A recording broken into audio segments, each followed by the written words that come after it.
ergamaadha jedha macaafni.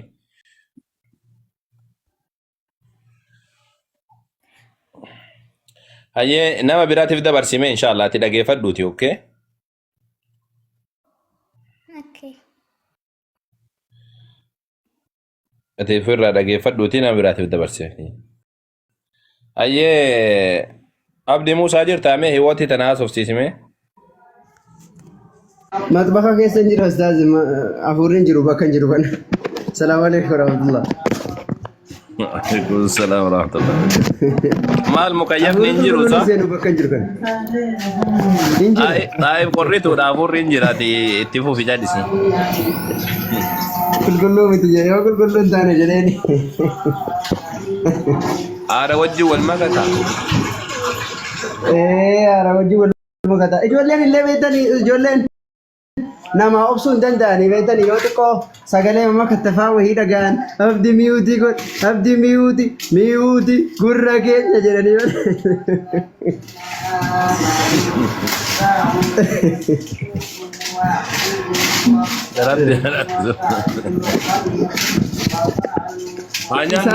iyya madaami bilaafiya iyya madaamii danda'anii iyya oolaa iyya re'ee iyya sangaa iyya gaalaa iya qodaa madaamii hunda danda'anii xiqqoo wayii tiktokii kana keessa sagalee wahii kokokoyyoo jedhe miyuutii nurraa miyuutii amma xiqqoo taphilaa keessa in dadhabanii gurratu wanna jedheeti akkasi dadhaban. Allah Allah Allah Allah Allah hiwooti jirta hiwoot ta'etu sun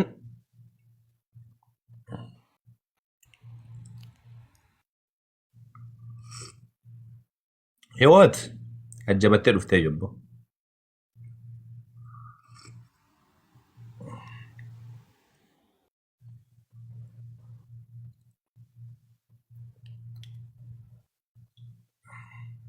Abu Muaz assalamu alaikum. Jara sini sensu amma akka jara sentu sini godhu amma takkaati qosi girgireesse. Quraan hin buune naan jettanii yaa rabbi kwani quraan hin bu'e jechaan dhagaye bardura. Sirrii miti namantaan irra barataa barsiistuu dogongortuu irraa dhageesse. Quraanni jecha rabbiitti dhufe malee quraanni barreeffamee hin buune. Okay, maaliif mataanii maaliif ijaarame bakka sanatti eegan buuni? Nabi Muhammad miti kan ijaare makkan dur Nabi Allah Abrahamtu ijaare. Abrahamin beektaami Abraham kan jedhanii. Rabbiin akka achitti gabbaraniif jecha. Malee quraanni achitti bu'eetii miti jechuudha. Asumaan qabadhaa dhugaa La makkaan dur jirti makkaan quraanni osoo hin bu'in dura dur zamana Nabi Allah Ibrahimtu ijaare yeroo duraatiif achitti. Malee nammatu barreessee jechuudha asumatti. Malee samii keessatti barreeffamee gadi hin buune. La dubbii rabbiitu dhufe. Akkana jechuun dubbii rabbiidha. Asumatti barreeffamee miti. Akkas Nabi Muhammadtu barreessisan. Dubbiin rabbii dhuftee jennaan Nabi Muhammad barree koottaa jedhanii beektee quraanni akka wannaatitti hin buune akka kitaaban kaawwaniitii miti. Akka shamaddadanii waan qabatanillee miti sii galtee. Nabi Muhammad qalbii isaanii irratti bu'e yookaan qooma isaanii irratti bu'ee jennaani. Achumaan isaan keessatti hafaa jechuun quraana akka kitaaban asiin duraatii miti. Nabi Muhammad nama waa dubbisuu fi waa barreessuu beekuu miti. Qalbii isaanii irratti bu'ee achumaan isaan keessatti hafaa yeroo isaanitti buusan ammoo dhufaniitiin wanni sun yoo isaanitti himamu jechuudha. Barattoota isaanii yaamanii barreessisan. Si galtee namallee qabsiisan jechuudha. Namallee qabsiisan. Qabadhaa jedhaniitiin barattoota isaaniillee qabsiisan qomattillee qabatamuu danda'a. Haga ammaatu bar quraan sammuu qabachuu dandeessaatiyyuu. Ijoolleen kiristaanaatu ni qabattime as jirtaa mee qaalfaati ijoolleen kiristaanaa as jirtanii mee tasammuudha quraana qabdan qoy quraan xiqqoo si haa qaraatu nagarta. Yohaannis tokko ammoo qaraamuu hin danda'u dubbisuu namni hin danda'u sammuurraa. Sanuu yoo muslima taate malee kiristaanni fa'aa dubbisuu hin danda'u.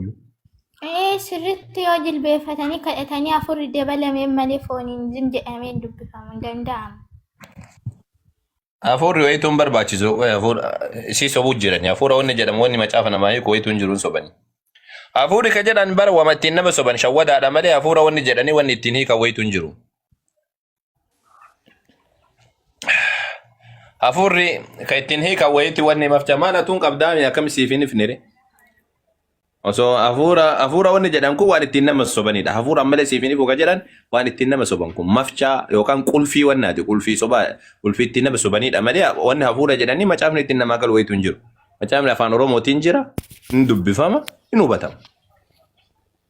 Hin hubatama. Macaafa si afoo jiru ka afaan Oromootiin dubbistee hubattu, Ingiliffaan dubbistee hubattu, Arabiffaan dubbistee hubattu.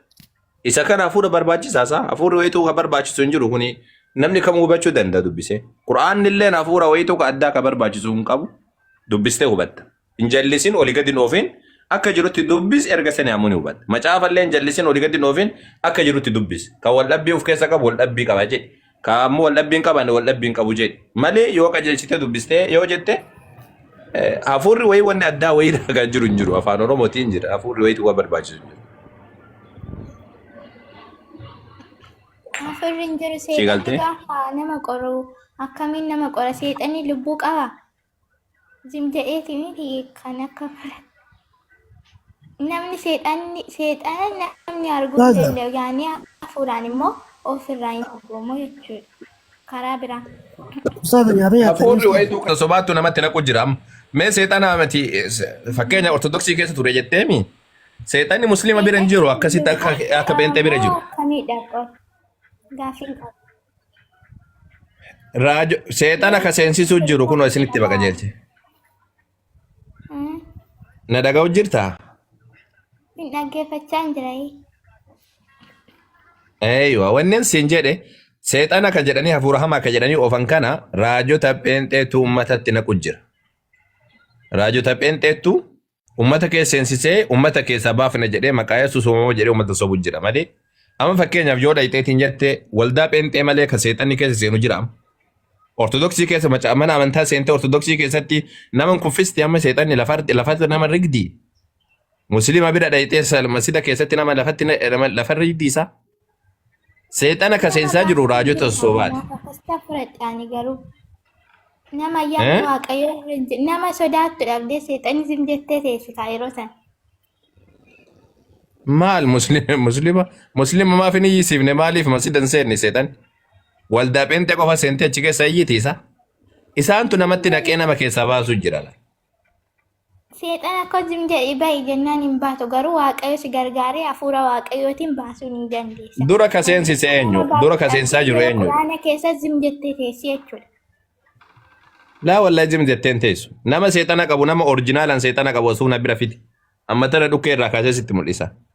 Quraanni rabbiidha quraanatti kana nama seexana nama hundaan seexana seensifnu nuti. Amma pheenxee bira wanni ta'amu nama nagaa kana seexani seenaa oolti laal.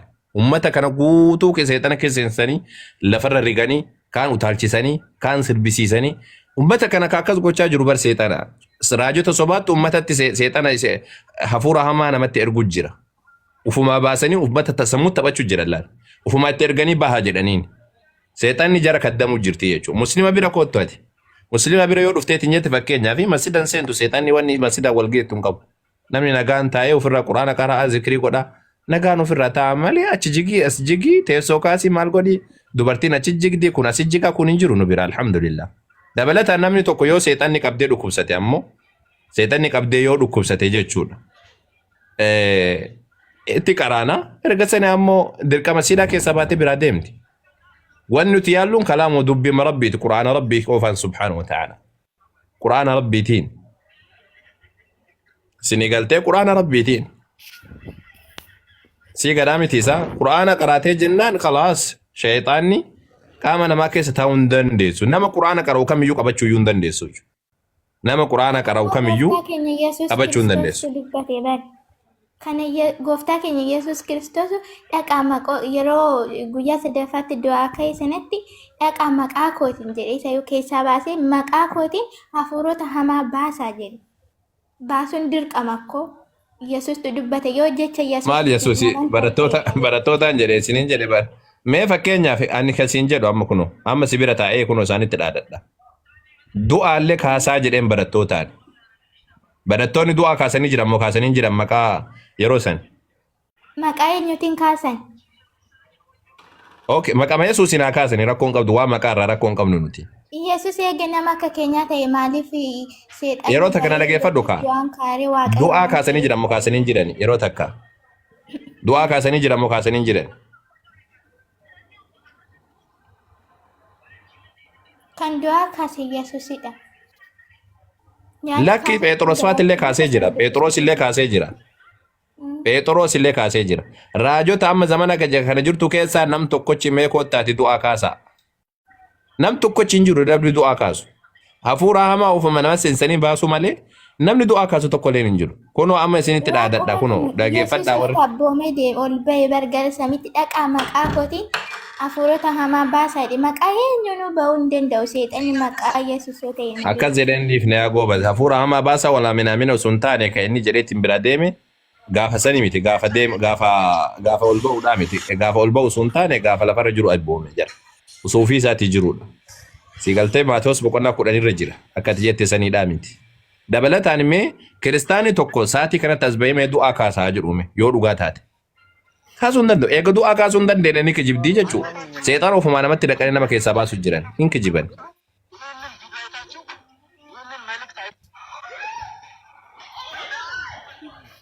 Hin kaasa hafuura waaqayyootiin akkamitti hin kaasne abboo? Du'aan kaastaa? Eeka. Ayyee kunoo amma si ergaate amma du'aa kaastaa dhageeffadhu. Deemiti dhaga'u jirta isaa? Dhagaa jira. Deemiti mee eenyu mee tokkocha qeeswannaa san qeesi balaanee moo maal jedhaniis qees balaanee dhaasaa jiran ka du'e san qeesii san kaasi mee deemiti dafi. Qeesii san kaasii? Qeesii kiristaanaadha akka kaluu kana du'e san baasibee. Akkana. Na dhageessa. Siin dhaga'u deemi kaasi. Kan hin dhagahin akkamitti na dhaga'uuf tareessaa hibi. Kaasi kaa deemi kaasi natti mul'isi malee maal godha. Kunoo si guddisaa fi dooba iti amma kana du'aa kaasi deemi qabrii dhaqi amma tana siif wanna jedhaan bekka dandeettii qabda siin jedhaati. Maqama Yesuus jettu saniin maqama rabbiitiin qabrii dhaqi amma kana nama 1,000 si hordofuun jira. Dhaqiitii qabrii nama ta'e wayiidhaa kaasi dafi. Qabrii magadda keessanii dhaqi. Hayyam ammaan tana raajii ajaa'ibaa hosii agarsiisee maal laan jechuu dandeetta amma dubbii mataa. Raajii wayituu mul'isin deemiti du'aa kaasii siin jedhe. Hayyee obboleessa kiyyaa amma si agarsiisa. Deemi kaa.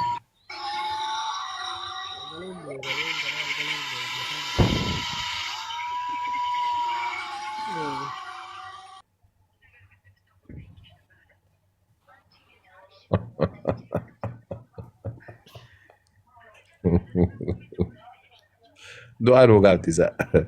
Namni pheenteedhaa kan isin waa hojjanna maqaa Yesuus hin jettanii addeen du'aa kaasa. Haga du'aa kaaftanitti isin kijiboodha jechuudha.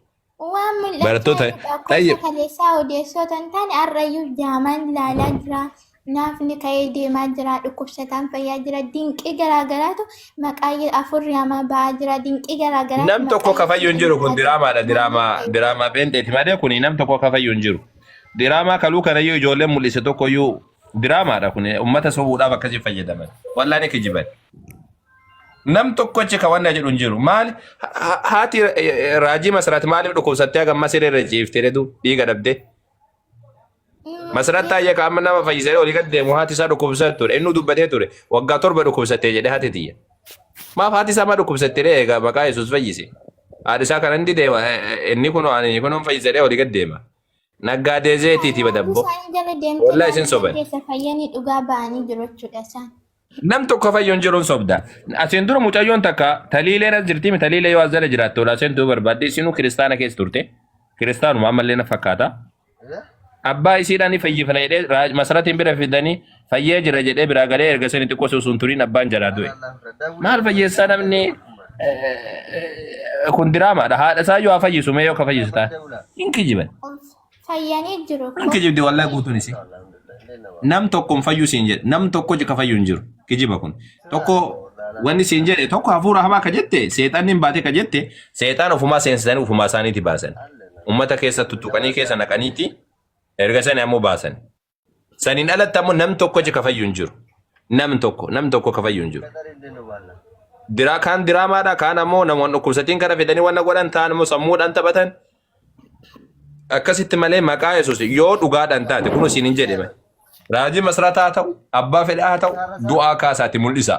Barattoonni Yesuus Kiristoos du'aa kaasanii mul'isaa turan akka macaafaatti. Maqaa Yesuusin hojjeta erga jettan du'aa kaasaa. Moo amantii keessantu bakka san hin gahin. Egaa amantiin keessan bakka san hin gahin dhiisaa ofirra ta'a. Yesuus namni anatti aman waan an hojjedhu hundumaan hojjetaa jedhe. Isin maa du'aa kaasuu dadhabdarritu?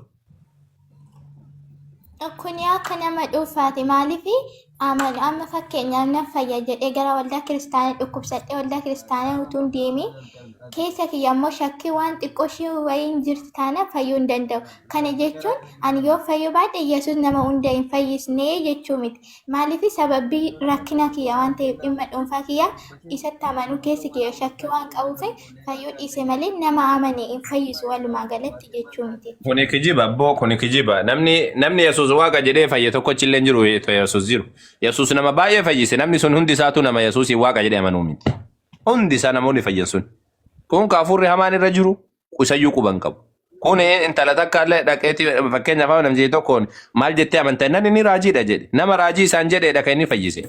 Nama waaqa isaan jedhe kan inni fayyise macaafa keessa hin jiru. Inni namoota fayyisaatiin ture. Okay.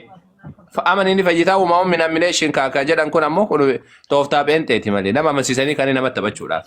Yoo itti amante barree. Qulqulluurraa kan amaneetu fayya jedha malee tooftaa miti kun.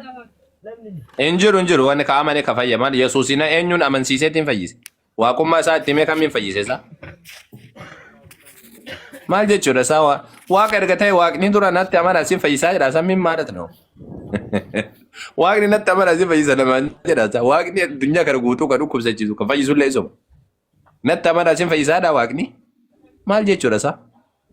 Nuti amma ati fakkeenyaaf amma seexanni yoo of keessaa qabaatte ani Muslima taatu malee hin fayyidu seexana kanarraa sin hin jedhan.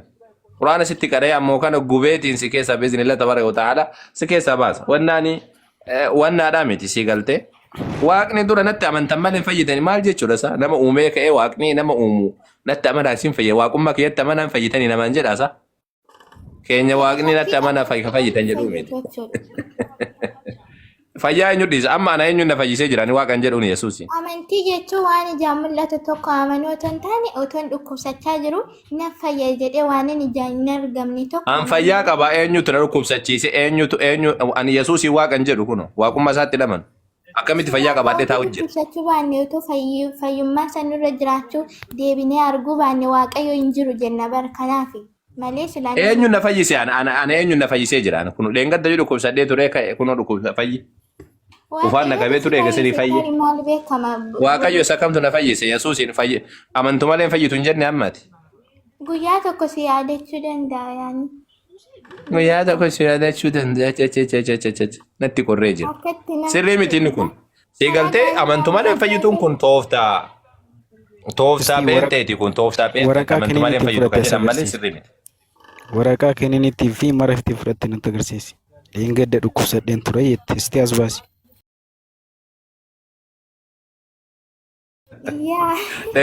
Asirratti ijoolleen arguu jiranii asirra tureen. Haala sanaan hin kijibiin bakka dheengadda dhukkubsadheen jira jetti gaafa guyyaa 29 waraqaa kee as baasi milikitu.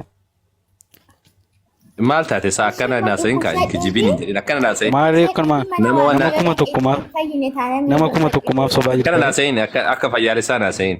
Suutee dhina gaafa nama kuma tokko sobaa jirta bar dhukkubsadheen fayyadheen gaddaa. Akkana naasayin. Adaba godhadhu adaba naasi adaba natti dubbadhu okay. Eeywa. Kan hin jedhu. Nagoomaami akkam shawaa. Jira nagaa urjii gaafiin gaafadha jedheen. Gaafadhu meeyye. Urjii Yesuus fayyisaadha jettee Yesuus erga fayyisaa ta'e maaliif haadha isaa durbee Maariyaamiin fayyisatti meenatti?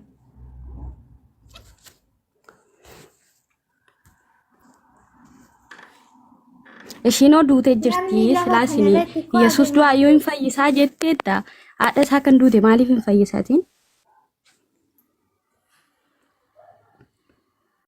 kan lafa kanarra yeroo hunda jiraachuu qabu waaqayyoo qofa waan ta'eef namni dabaree isaa inuma du'aa hin dhalataa jechuudha kanumaaf. Inni soo du'e maal nu jiraachisa ree? Inni soo du'e bare utoo jiraate eeyyee waaqa jiraataa bara baraa kan jennuuni rabbi isa nyaanne isa dhugneen.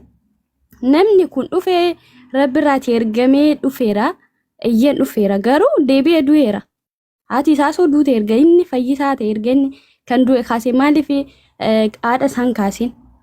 Maaliif kaasaree namni dabaree isaa hin du'aa hin dhalataa kana jecha dhiise ka amma jiraatu lafa kanarra jiraatee hin du'a garuu inni waaqa waan ta'e warra du'an keessaa ka'ee hin Yaa habibi waaqni hin du'u bari waaqni hin du'u waaqni akkamitti Assalamu alaikum. waaqni akkamitti du'a mee natti himati waaqni hin du'a si jammaru waaquma ijaan argitee beektaati. cubbuu keenyaaf jedhee du'e bar. Laa cubbuu maal hojjenne mee natti himi cubbuu maal hojjette sa'aatii kanatti cubbuu maal hojjette? Lafa kanarra silaa nuti yoo na hin babbanna turre karaa irratti deebinee akka isaatti sila barumsa nuu ta'e malee waan biraaf miti. Sagalichuma isaa abbaa bira tureetu deebi'ee waaqayyo waan hin mul'anneef akka waaqayyo mul'atu godhe. Isaatu nutti mul'atee jira. Cubbuu maal hojjenneeti mee cubbuudhuma inni nuuf du'eessan cubbuu kana hojjettanii kanas sirraa dhiquudhaa fi isiniif du'e jedhee dubbateera. Inni biyya Israa'el kan cubbuu hojjeteef iyyuu kunoo cubbuu isaaniiyyuu irraan inni cubbuu keenya maal hojjenneen nurraa dhiqa.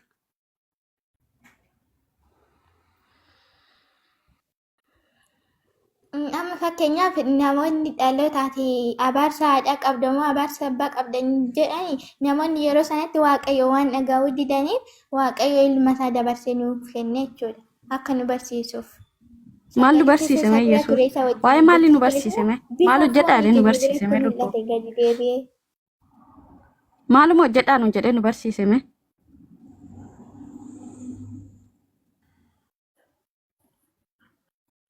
Erga waan gaarii barsiise biyya Israa'el kinoo karaarra dabanii akka hoolotaatti yaa'aa jiran kana waan gaarii barsiisa. Nuti immoo waan badaayyuu nu hojjenne si jammar maal waan gaarii nu barsiisuu dhufe. Namni qulqulluun hin jiru kan jedhu barreeffamee jira shi macaafa qulqulluu keessa. Kaawwadoonni qulqulluu ta'e waan qulqulluu nu barsiisa bare. Maqaa isaa dizim jennee maqaa isaa faarsuun uumaa bu'aayyuu nu qabu.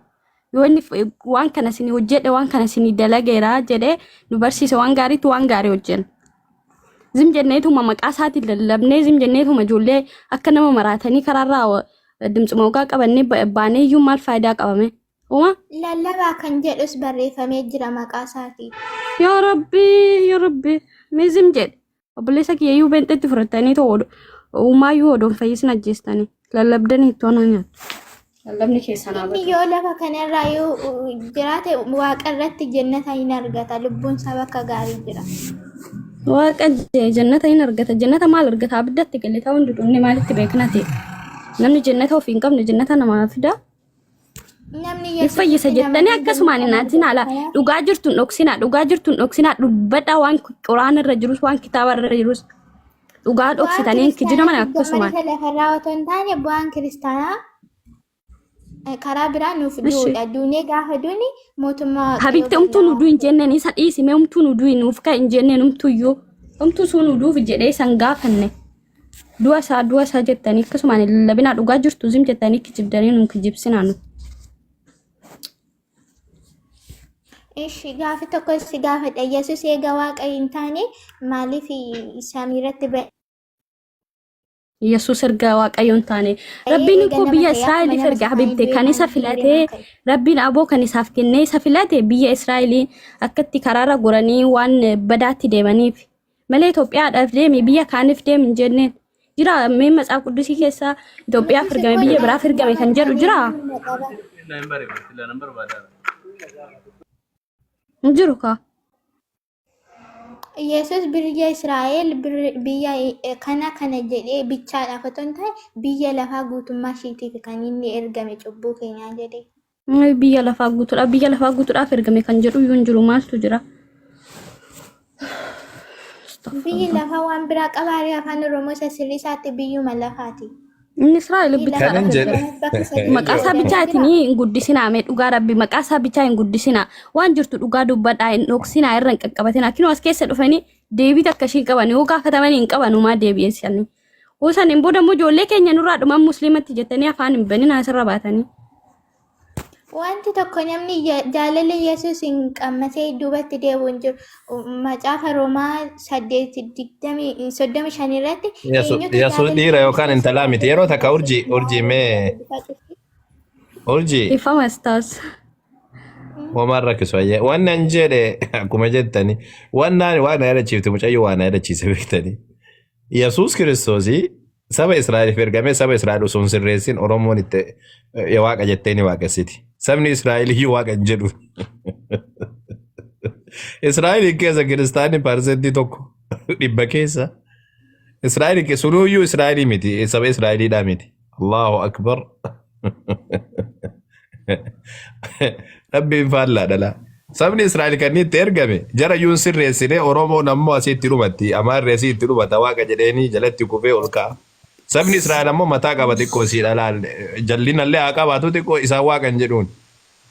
Waaqa dhiisi nabiyyiyyuu hin jedhuun. Ofirraa nagaan jiraachuu jiran jirri. Kan inni itti ergame nagaan jiraachuu jira. Jarri ammoo Oromoo fi amaarri uumamaa kunniin ammoo faranjiin faate ammoo waaqa jedhanii jalatti dhumatan.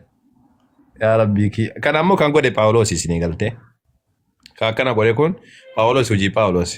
Kiristaanummaa ergaa Nabiyyi Ciisaa alayhi salaam fuudheetiin saba biraatitti naqee isin qabadhaa jarri wamaan ilaallatu jedheeni ofirraa jaraadhee saba Israa'el keessa amma kiristaanni hin jiru bar.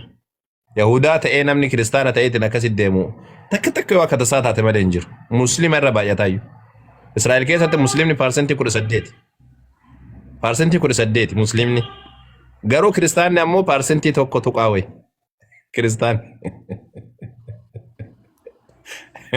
Wallahi waan ajaa'ibaati. Nabiyyi Muhammad ammoo alayhi salaam fakkeenya Araba keessaa baane Arabni akkuma jirtu muslima jechuun hin danda'amu. Arabni gosti isaaniidha jechuudha. Akka jirtu muslima jechuun hin danda'amu. Garuu ammoo Israa'eliin kan Yesuus itti ergame ammoo sanuyyuu hin sirreessine maal si qajeelchisa? Silaa kan itti ergame saba Israa'el. Saba Israa'el sanuu karatti hin deebifne si ammoo eessaan si qajeelchisa? Kan dhufeef iyyuu hin sirreessine si ammoo eessaan tirfiidhaati. Akkamiin si sirreessa? Waan kan dhufeef saniyyuu hin qajeelchine Yesuus. Maquman jira irra kaani bari. Gooftaadha. Gooftummaa isaa dhaqee Israa'eliin asirreecha abboo. Biyya namaa kan akkas hiyyeecha karaa irratti cafacafaa jiran. Isaan iyyuu hin sirreessine nuuf ta'amoo.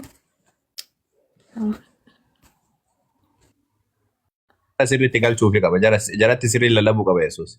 Jaratti ergame jara karatti deebisuuf ergame jedhame jara karatti deebisuu barbaachisa. Kan goonan isaa. Dhugaa kan keete dura Israa'eliin sirreessee dhufuu qaba Yesuus. Achi boodaan Oromoon waan hafeen irratti madhanna jechuudha. Okay? Nama kolfi dhibbo. Dhugaa kan keete tun dubbii jajjaba amma waan qalama diimaan barreeffamuu qabu. Ka ergameef saba Israa'elii fi saba Israa'el dura sirreessee ka'ee nutti dhufuu qaba. Osoo saba Israa'eliin sirreessin ammoo dhufee Oromoo keessa maal godhata? Ka ergameef osoo hin raawwatin.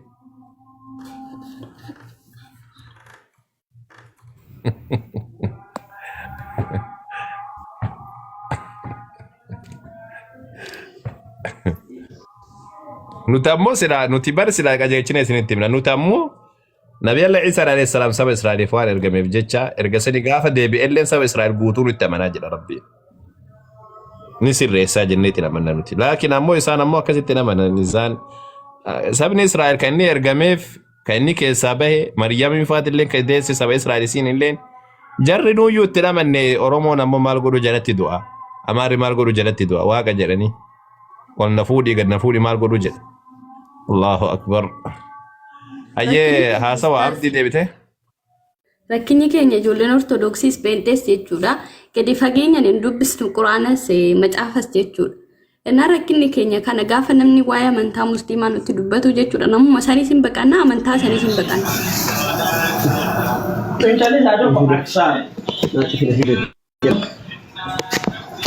Ayyo namni dubbatu jira kan Yeroo biraa. akka kanatti hubachuu hin danda'amu. Maaliif fayyadu?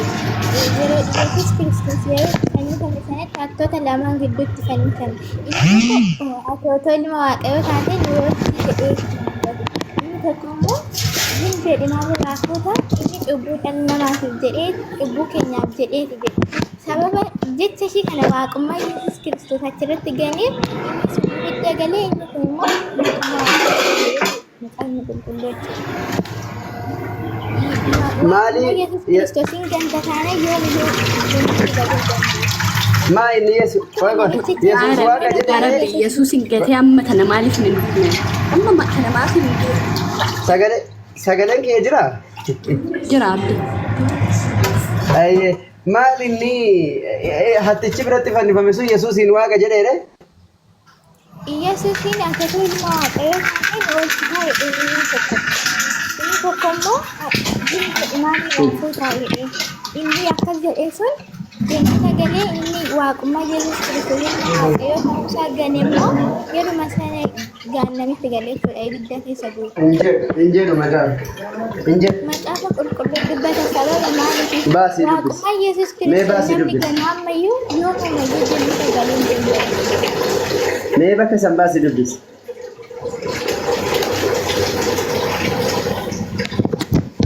Bakka hin jedhu akkas. Bakka wanta amma jette sun hin jiru.